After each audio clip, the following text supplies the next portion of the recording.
Olá, bom dia, tudo bem? Meu nome é Luiz e irei agora apresentar meu trabalho para o Cicusp. Meu projeto de iniciação científica se chama Economia Rural na Zona da Mata Pernambucana, uma análise a partir da obra de Frank Távora. E eu sou o aluno Luiz Guilherme Brandão Amaral e meu orientador é Márcio Bubic Braga. Antes de tudo, vale ressaltar que esse é um trabalho que contou com o auxílio financeiro do CNPq através da bolsa do PIBIC. Os objetivos dessa pesquisa foram de analisar e compreender aspectos socioeconômicos das comunidades lavradoras satélites aos engenhos da Zona da Mata Pernambucana, durante a crise açucareira e a ascensão da classe comercial do Recife no século XIX, e entender a história dessas comunidades a partir da literatura oitocentista do autor Frank Távora. Logo, trata-se de um estudo multidisciplinar entre a literatura e a história econômica. Como pergunta de pesquisa, nós temos quais atividades socioeconômicas são possíveis de serem identificadas através da Trilogia do Norte, obra do autor Frank Távora. Bom, vamos agora contextualizar um pouco sobre o meu projeto. Primeiramente, meu projeto ele foi muito inspirado no artigo de Braga, 2019, que foi orientador desse projeto,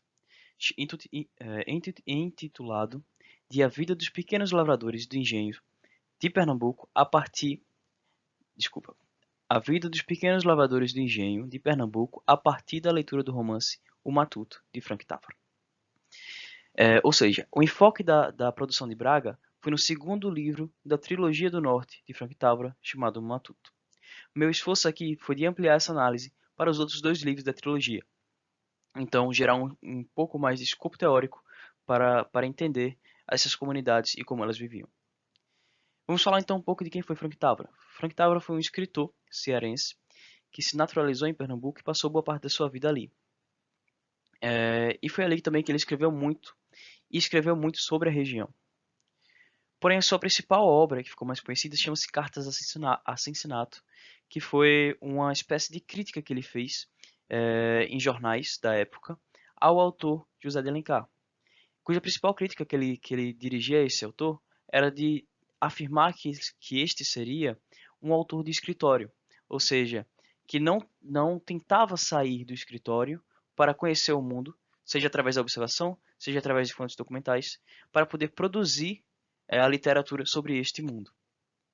Nós veremos isso nas partes metodológicas, que Frank Távora ele tinha uma grande preocupação em utilizar de fontes documentais e da observação para produzir suas obras.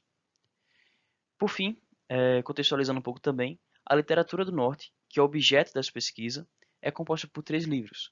O Cabeleira, que conta a história de uma espécie de antepassado do cangaceiro, que é uma espécie de antepassado de cangaceiro, que atuou na região central do Recife e na zona da Mata Pernambucana, que é numa região próxima, aterrorizando tanto a cidade quanto as comunidades lavradoras que viviam satélite aos engenhos e que o autor chama de matutas.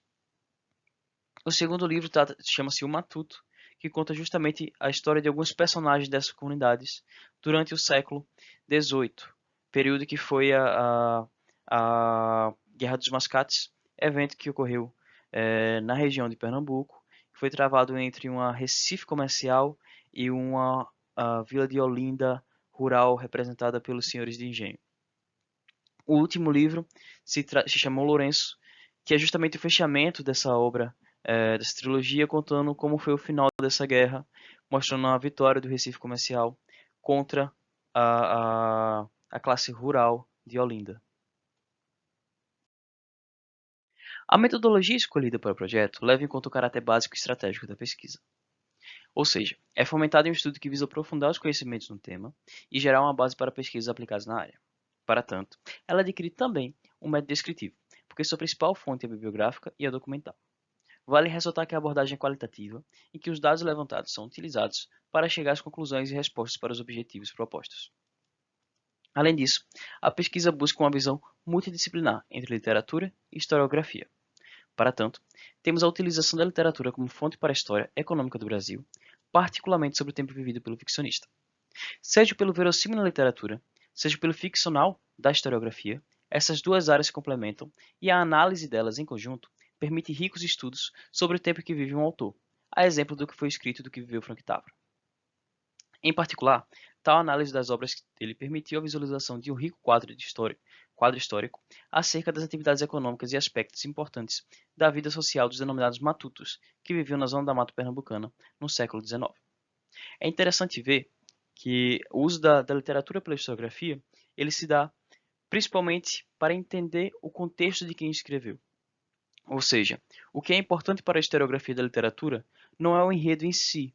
Então, por exemplo, as histórias que estão contadas na obra de Távora não são tão relevantes no sentido de se realmente ocorreram ou se os personagens ali sentiram o que sentiram ou agiram como foi narrado.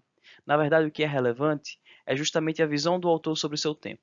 Por isso é interessante ver que, apesar de Távora ter escrito sobre o século XVII e XVIII, a análise principal é sobre o século XIX, pois ele utiliza muito das suas memórias, seja da coletiva, seja da individual, para construir os personagens que ele utiliza, mesmo utilizando muito de fontes documentais, que foi sua principal crítica a José de Alencar.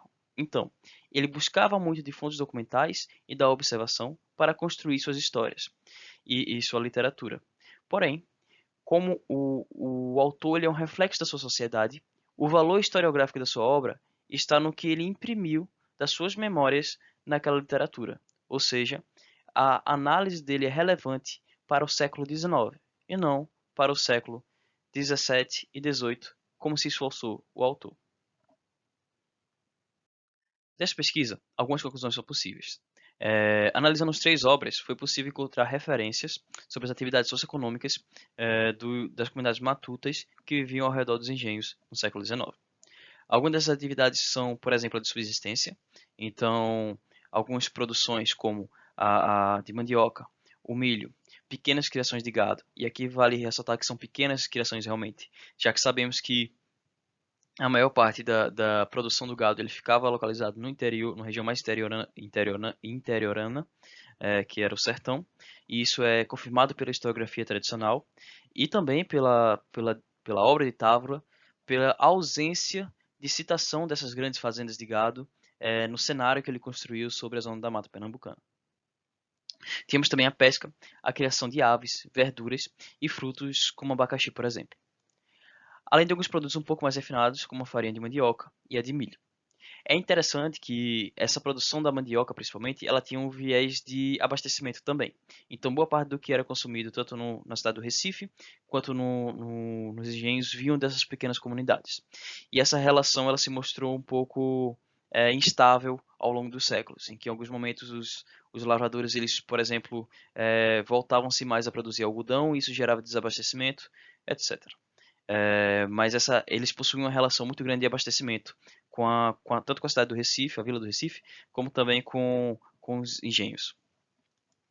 Além disso, é possível entender a relação que os grupos, entre o grupo e a posse de terra, em que muitos dos matutos dependiam da disponibilização do espaço dos engenhos para produzir.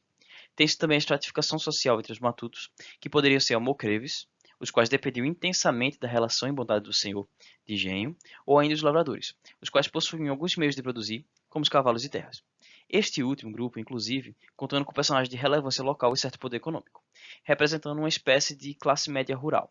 Talvez esse não seja o termo mais adequado para representar, mas que define bem, tá? Define bem, mas talvez não seja mais adequado, pois existia uma certa ascensão econômica desses grupos de lavradores que conseguiam produzir um pouco mais, porém essa ascensão social, então como eles eram vistos e tratados socialmente, não acompanhava essa pequena ascensão econômica.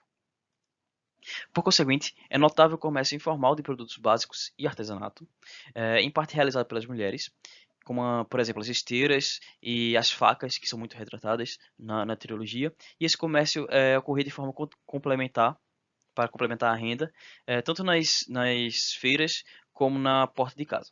Por fim, vale-se uma citação sobre o cangaço, que não é tão detalhada as atividades econômicas relacionadas a ele, porém, a própria existência do cangaço gera insegurança e medo nas comunidades, o que inibe algumas atividades econômicas.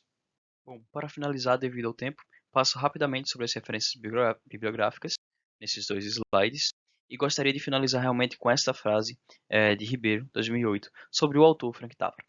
Apesar de não ter permanecido na memória coletiva como um ilustre romancista, ao modo de José de Alencar, semeou sistematicamente o que mais tarde chamou de naturalismo sertanejo, responsável por projetar o Norte como o mais brasileiro dos Brasis. Muito obrigado.